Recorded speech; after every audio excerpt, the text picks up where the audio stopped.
In Formula One, there's a tier above rookie, above prodigy. They call it generational talent. It's the label reserved for drivers who aren't just fast. They're supposed to redefine the sport. Max Verstappen got it. Charles Leclerc got whispers of it. And at 18 years old, before he'd even started a single Grand Prix, Kimi Antonelli had it stamped across his name. That's not a compliment.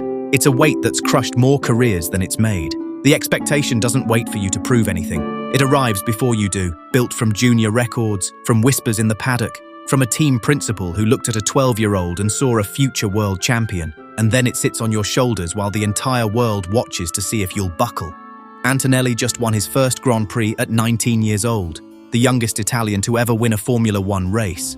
But here's what nobody's talking about. The race he's really running started long before China, long before Mercedes, long before anyone outside karting circles knew his name. This is the weight of being F1's next one. Kimi Antonelli wasn't born into Formula One, but he was born close enough to taste it. His father, Marco, spent years chasing the dream himself, racing in the Porsche Super Cup, Blancpain GT Series, International GT Open, respectable series, real competition, but never F1. The top step stayed out of reach. So Marco did what a lot of almost made-it racing fathers do.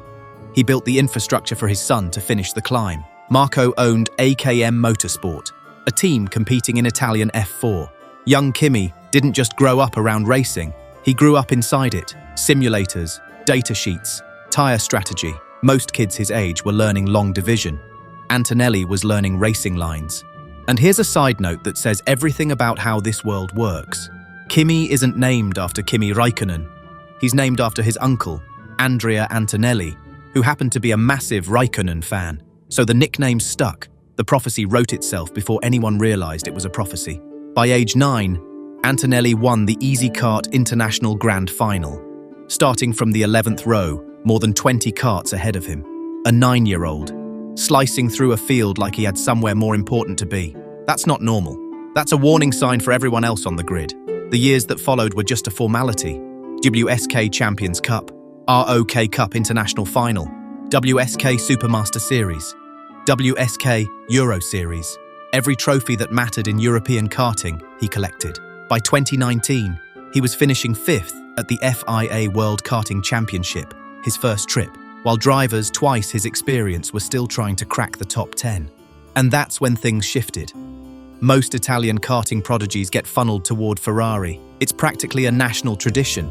If you're fast and you're Italian, Maranello comes calling. But Antonelli's path broke the script. In 2019, Mercedes signed him to their junior program. He was 12 years old. Let that sit for a second. 12. Most of us were arguing about who got to be player one at that age. Toto Wolff was looking at this kid and seeing a future world champion. The initial contract was 1 year. A trial. Prove you belong, and we'll talk. Antonelli proved it. The contract extended, and suddenly, the trajectory wasn't theoretical anymore. For a while, everything in Kimi Antonelli's career followed a predictable pattern. New category, new competition, same result. He won, until Formula One showed up. Monza, 2024. First official F1 weekend session. Home crowd. Italian flags everywhere. Netflix cameras practically orbiting the garage. You couldn't have scripted it better. And then, 10 minutes in, it went wrong. Antonelli lost the rear through parabolica and put the car into the wall. Session over, just like that. No heroic debut, no cinematic moment, just carbon fiber and silence. And here's the thing about being the next one. You don't get to fail quietly, because for every other rookie, that's just a mistake. For Antonelli, it's evidence, proof to some people that maybe the hype came too early, that maybe Mercedes pushed too fast, that maybe he's just another name that won't survive the jump.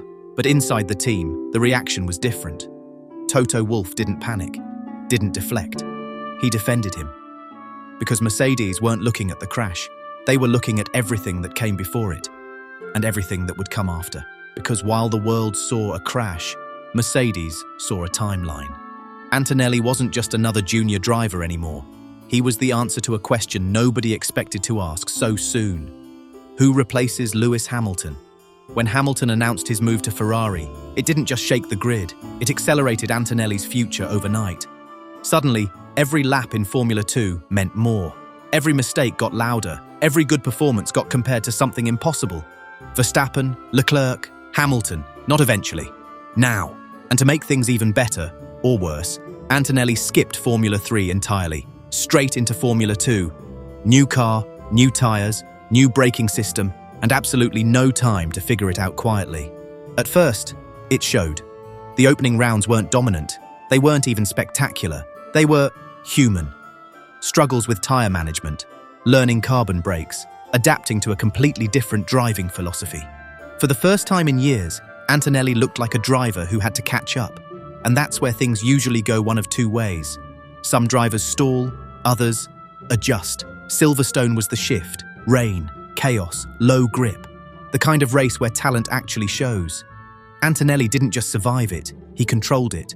First win in Formula 2, then Hungary, from 7th on the grid to winning by over 13 seconds. That's not development anymore. That's a reminder. The pace never left. It was just waiting for everything else to catch up. By the time Antonelli arrived in Formula 1 full-time, the narrative was already written for him. Too young, too fast-tracked, too much, too soon. Melbourne wasn't chaos. It was pressure, stripped back. No rain to hide behind. No safety cars to reshuffle the order. Just a clean race, where mistakes actually stick. And that's what made it harder. Antonelli didn't start from the front, didn't control the race from lights out. He had to work into it, lap by lap, corner by corner, against drivers who had been doing this for years.